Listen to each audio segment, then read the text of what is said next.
Okay mga boss, magandang hapon sa inyong lahat, no? So ayan, flex ako magpi-flex ako ngayon ng apat na pwede nyo gawing materyales or pwede nyo ilaban kasi ito ay kukondisyonin ko.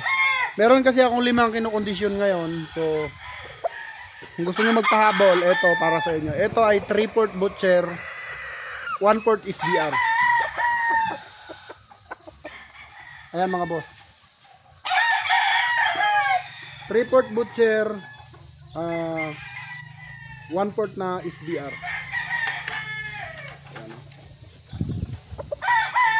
Ayan mga boss, ito yung sasalang natin sa conditioning kasi magkukondisyon din ako kasi 5 yung naka-reserve na pinapakondisyon. So dadagdagan natin ng 5 para naman kung mayroong hahabol, at least ngayong September ay meron kayong panglaban kung sakaling kinakailangan, no? Ayan po. So ito yung ating butcher. Ayan mga boss, ang ganda nito. Butcher sa SBR, 1/4 na SBR, 3/4 na butcher. Ayan mga boss, ang ganda. Super quality, super din pumalo. Ayan po. Napakagwapo. Pakita ko naman sa inyo yung Dinic Wingka natin. So meron akong Dinic Wingka kasi maganda yung record. Bukod sa Raptor na nag back to back champion, meron pa tayong isang bloodline, yung ating Dinic Wingka, na talagang yung mga buyer nag-update sa akin, talagang nananalo mga boss, yung pumpkin, no? So kasi hindi ako naglalaban ng pumpkin, kaya nalaman ko lang dun sa mga buyer na nag-update sa akin na boss, yung mga pumpkin natin nagpapanalo.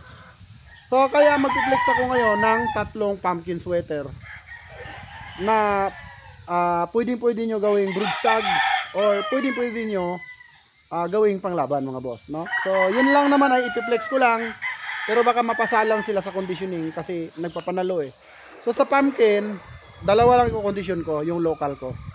Kasi meron din kasi akong isang national So yung local lang muna ang conditioning natin. Para kayo ngayong September, kung sakaling lalaban kayo sa WPC, ay pwede. So ito, isa po itong 3/4 na butcher, 1/4 na SBR mga boss. So ayan po, napakagwapo. Ang ganda Semi white pit. Butcher talaga yung itsura. Kahit anong gawin mo, ayan So tara, pakita natin yung iba pa. So ito naman yung mga lahi ng aking pumpkin mga boss na nagpapanalo. Ayan So napaplex sila kasi kanina tumawag yung buyer ko. Nag-update kung meron pa ba daw pumpkin kasi nagpapanalo. So nabigyan ko na siya kanina ng 2. Ang inakyat ko dito ay 5. Kasi tumawag sa akin na nananalo daw yung mga pumpkin. So ito. Ayan mga boss, ito ay medium to high station lamang. At isa po itong WPC banded local. So maganda record kahit yun sa mga pina-raffle ko mga boss na tinamaan ng mga bettors ko. Maganda talaga ang record. Nakakadalawa, nakakatatlo. Ayan mga boss kulay orange. So bandirado po ito mga boss. Ganda nito. Ito mga boss, dahil maganda yung hipo, para siyang bullstag. So ito ay 2 ito na aking kukondisyonin.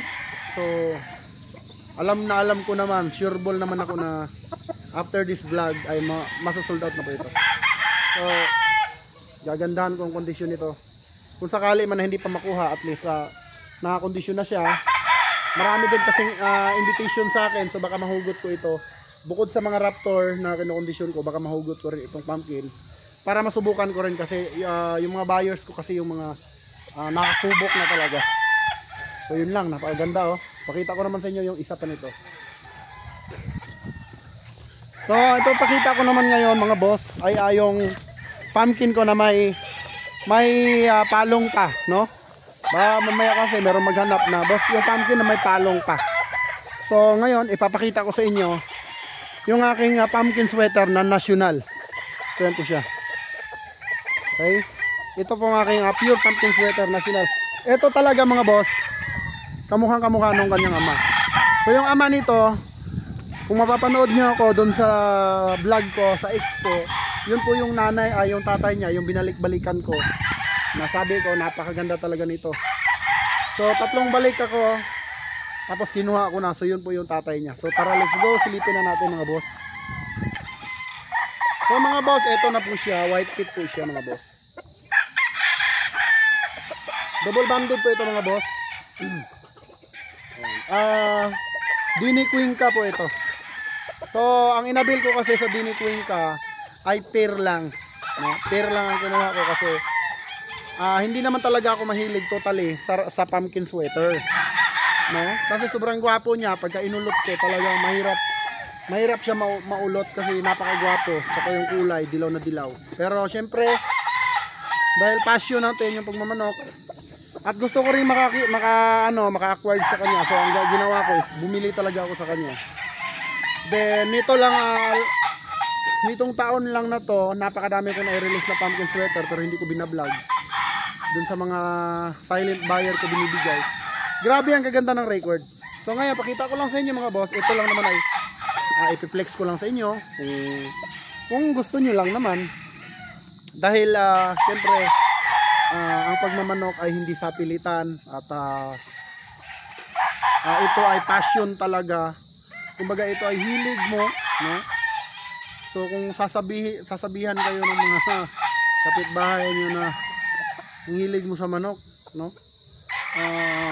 Pangit naman yung manok mo. So inggit lang yan sa iyo mga boss, no? Ganun lang yan.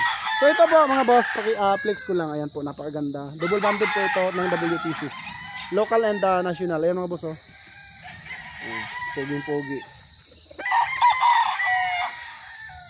So, ngayon, pakita ko sa inyo yung isang pumpkin. Ito, hindi pa to totally talagang fully maturing. Pero papakita ko sa inyo yung isang pumpkin na kukondisyonin natin. So, tara.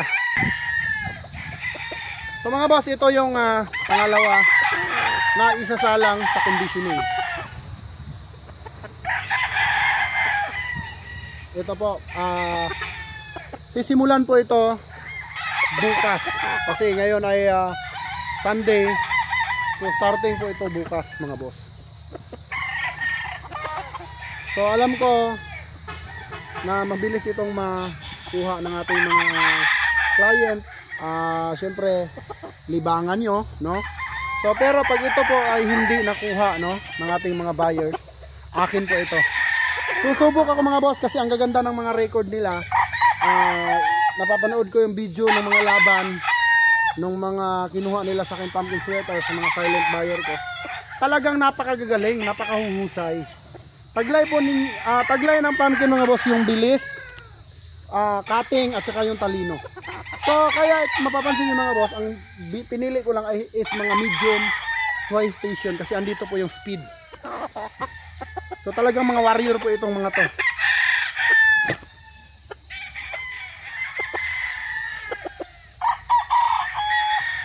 Ayan mga boss, oh.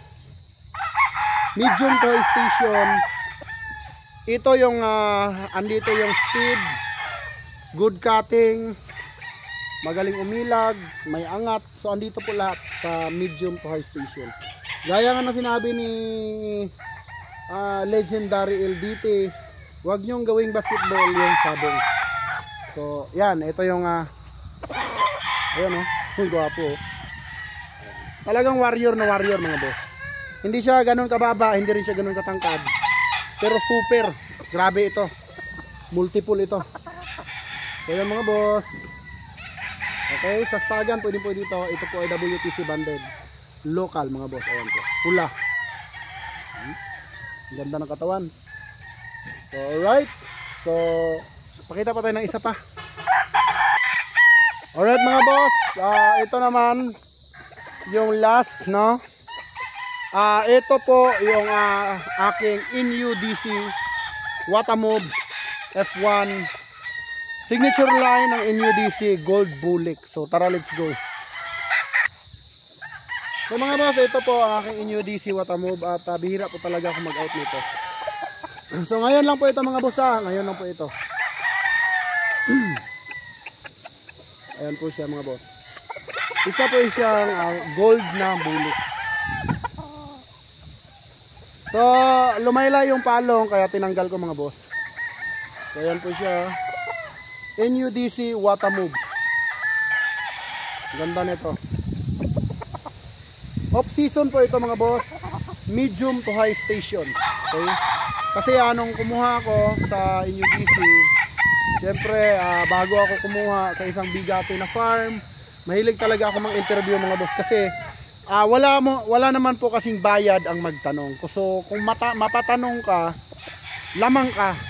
Kung mahilig ka magtanong, lamang ka. Okay? So ito yung ating NUDC Watamove. So lamang po yung mahilig magtanong. Wala naman pong masamang magtanong. Kaya magtanong-tanong kayo mga boss. Okay? So ayan po. Mas matalino ang taong matanong mga boss. Ayan, bubusina na. Ganda oh. So yun lang ating video for today. Maraming salamat sa mga solid subscribers ng GTP. At yun, mabuhay kayong lahat mga boss. At kung ano yung passion nyo sa buhay, gawin nyo. Huwag kayo magpapapigil sa iba. Kayo mismo yung masusunod. Dahil kayo naman mismo talaga yung magdadala sa sarili nyo. So yun lang mga boss.